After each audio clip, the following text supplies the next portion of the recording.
What's up, guys? It's your boy Reesie Boy back with another video. We are having this today, guys, for my breakfast. This is what it looks like. Cody's here, guys. Please try to order a coldest water bottle, guys, and let me know if my code still works. I have no clue if it still works, guys. I've been with them since 2018, so let me know. But guys, we're talking about, people want to know more. Let's say grace. Dear God, bless this food and dish name, amen. People want to know more stories about when I was on the farm. So I'm going to tell you guys some more stories about when I was on the farm. If you hear noises that like I'm farting, it's not. It's the plastic hitting my jacket that's making it sound like that. Okay, so living on the farm was awesome. Like there were moments that were boring. Like our sheep, for whatever reason, would have their babies and when it was like below 3 degrees outside and it was like a blizzard and we're like literally walking like you see on those movies where it's like you see on Home Alone when they're out there and it's like freezing cold and cars are crashing into each other. That's how it was in Ohio, like a lot of times. So, I said grace, right? Dear God, bless the food and dish name, amen. I couldn't remember if I said grace. So anyways, I remember our sheep would always have their babies, like literally always would wait until it was freezing cold outside. Like they did it to us on purpose. And me and my mom and my brother, we would be out there, and my dad, because we were the only ones left at home. And we would be out there carrying buckets of water for them to drink because the water was all frozen. The pond was frozen. They couldn't leave the barn.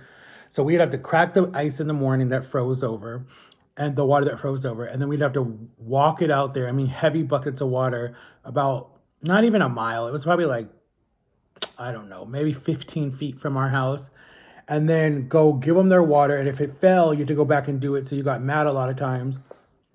Because if you slipped, all the water would spill out. So that was until my mom came up with a smart idea to start a fountain, not a fountain, run a water hose from where our thing was, that was at the side of the house, all the way to their buckets. And then all you had to do was just come out the garage, turn it on, and then the water would go in. But you had to turn it off because if you didn't turn it off, the pipes would bust because it would freeze. So that's what we started doing later. So that was one story. Then the other story was you always had a white Christmas. You always had snow. You always had Christmas trees. You always had icicles that fell down that looked so pretty. You always had awesome field trips because you're homeschooled. So you always had awesome field trips. We went to where did we go? We went to go see the what is it? The Cherokee, what is it called? The Chinese, something, terracotta soldiers that were buried underground. We went to go see them at a museum, and I want to go back there so bad. Now that I'm like more into history, back then it was cool, but I just wasn't paying attention to it a lot. I want to go see it now because there's a whole museum and you come downstairs and it's like a replica of the ones that they found. And some of them are actually from there. They're all over the world, these museums of these soldiers that were frozen in time. I forget the story. I'll have to look it up, but it's called the Cherokee soldiers that were buried. I don't know if it were underground. Yeah, they were under the river, ocean or something. I don't remember, but you'll have to look it up. It's a good story. But they have the museums in Ohio, in Dayton, Ohio. And then we went to this other museum called COSI. And it was like this awesome science museum where like they had water things that you could that you could play in, where you would have to try to like fill the water balloon with water and then put it on a boat and watch it and make it travel the boat down the stream. Or you could try to blow the balloon and watch the boat go downstream, or it was the coolest museum in the world. I loved going there. I loved when we went there. It was awesome. I want to go back so bad. It's better than any museum I've ever been to. So we definitely are going to go back. Get ready, guys. We might be going to the Bahamas. Hello. So if we go to the Bahamas, if I have any fams that are in Bahamas, definitely come see me. Definitely let's take some pictures together. Make sure that we're distant apart. I don't know how we take that picture. We'd have to use my selfie stick. I'm definitely going to go there with my sisters and my sister-in-law. And maybe my cousin, if she wants to come, that would be up to her. Um, just a group of us are going to go. Just a group of people who get along, no issues, no problems. And just, I mean, anyone can come.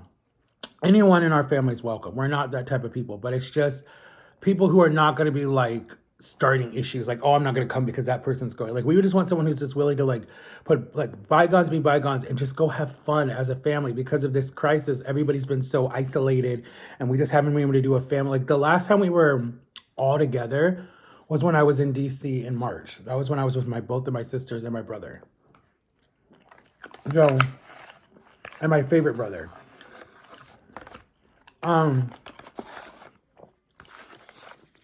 But anyways, getting back to what I was telling you guys. The farm, just there was a lot of field trips. There was a lot of stuff that we did. When I finally went to a public school, and it was a special needs school. When we did, because we were trying to find a field day, we were trying to find some type of field trip, right? And so everything was expensive. And I remember my mom's like, why don't they just come to the farm and we'll just do it like a farm, like you're coming to a zoo type of thing, right? Set it up like a zoo. So I remember my teachers made it okay. We got with the principal. We already knew the principal. It was a small town. So they're like, okay, that's cool. So I remember they bussed all the kids over. And I remember we set up the farm like perfect. Like there was all these different stations. And there were like my sisters helped. My sister's friends helped. One of my best friends helped. His mom helped. My mom was there. My dad was there. My little brother was there. And it was like the best field day ever. Like there were rides, there was fishing, and my best friend, he did the fishing one, teaching kids how to fish. And a lot of these kids like grew up in a really bad situation. And so this was like the calmest thing. And my dad cooked hamburgers and hot dogs.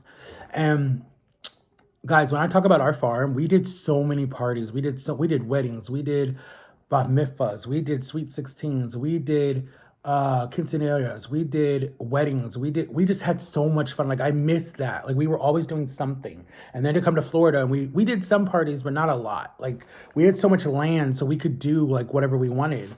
And my friends were always talking about it. They're like, you're so lucky that you get to live here. This is so cool. Like you get to do whatever you want to do and have fun, and there's no one screaming at you, and you don't have annoying neighbors. And it's like they were so like they loved our farm. And then it got out. So then we started doing public schools and Christian schools, and it became like it was like the Cross Point Farm, and it was like in the newspaper, and it was like, it already had a little fame because when my mom wrote her book, I told you we ended up in the newspaper, and then she was a homeschool mother, and so we were in the newspaper. So it kind of already knew, like people kind of knew it already. And then my dad would do a lot of his retirement parties and stuff for his job at our farm. And so his job would always do like this end of the year type of bash where all the families come together and all the coworkers come together, and so you get to meet them. And so they would do a Christmas thing for Christmas, and then like right around Thanksgiving they would do this big party. So it was always like at different theme parks and different stuff. But this year it was like there was like something that happened. I don't remember what happened. There was some reason why we couldn't. The people who managed it, my mom was like on that management team, I think. And they were like, why don't we just use the farm? It's cheaper, whatever. So I remember they brought this big, I'm telling you, this big tent, like one of those wedding tents, and put in our front yard. And then they brought like this big barbecue grill because we were doing hamburgers and hot dogs, but it was like a big grill. And then they brought like coolers, and they brought porta potties. And me and my brother are just watching because this is like so cool to us. And they brought like it was just really, really, really cool. And I mean, the whole street, like our whole street, because we lived at the top of the hill. Our farm was at the top of the hill. The whole street, all the way down to the bridge, was covered with cars that worked at this place where my dad worked. And we weren't going to be mean, so we invited like the whole block. We invited like our whole homeschool group. Like there were so many people there. Like it would have made the news if it was a celebrity wedding. You would have thought it was someone's wedding. I mean, our farm was packed. There had to be like, oh my God, I don't even know how many people. And there were games, there were arcades, we did a petting zoo, there was music, there was dancing, there was everything. The only thing we didn't have was wine, we had wine, but we didn't have beer, and we didn't have any type of liquor because my mom and dad didn't believe in that. And it was so open, they were scared that like me and my brother, because how we would try to sneak and get some. Well, we did at another party, and I'll have to tell you guys that story because that was like my first time ever drinking beer, and I was like, no, never again. Kids do not drink beer; it's nasty. Um, but that was like another good memory that I had. And then our Christmas parties were like crazy.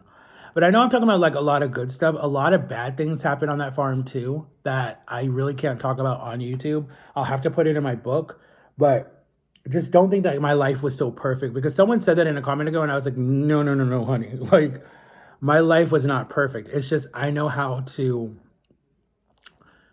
grow from mistakes that I've made in the past and just not let it just define me. Like that's what I feel like what my channel really does is show you that you can go through hell and come out on the other side. Like that's what my channel that's what I want my channel to be like. So don't ever think that oh, Reesie Boy had the best life ever. No, I've been through a lot and I have not shared everything I've been through because I don't know what I'm allowed to share on YouTube.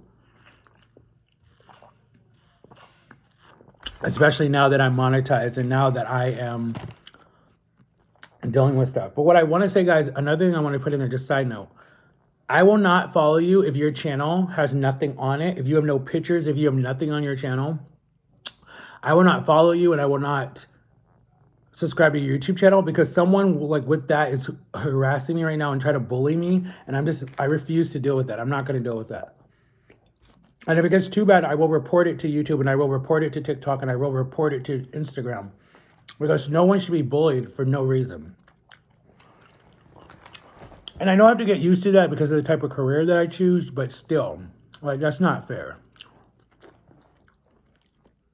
No one told you to click on my YouTube channel. No one told you to subscribe to my YouTube channel. No one told you to click on my TikTok. No one told you to follow me on Instagram. So that's your choice when you do that. The day that you push that button, that's on you, not on me. Because no one told you to do that. I'm not forcing you to do that. I'm asking you to subscribe to me and support me if you care about my channel and you like my channel. If you don't, then it doesn't bother me. Bye. But just know that if you don't have any picture or nothing on any of my social media platforms, I will not follow you because I don't want to deal with someone harassing me or sending hate. I won't deal with that. But anyways, guys, getting back to my farm.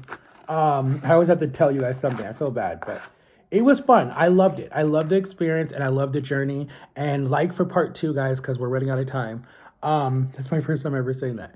And go get this, guys. Try it. It was really good. And try to order my coldest water bottle. Let me know if the code works. And I have a big announcement coming on Monday. So you only have 2 more days, guys. And I'll let you guys know. Some of you guys figured it out, but I'm going to do a big blowout. And Jama does have one too. So I love you guys. And go check out Jama's thing. Her last giveaway day is Sunday night, guys. So go check it and subscribe to her channel. Love you guys. Peace.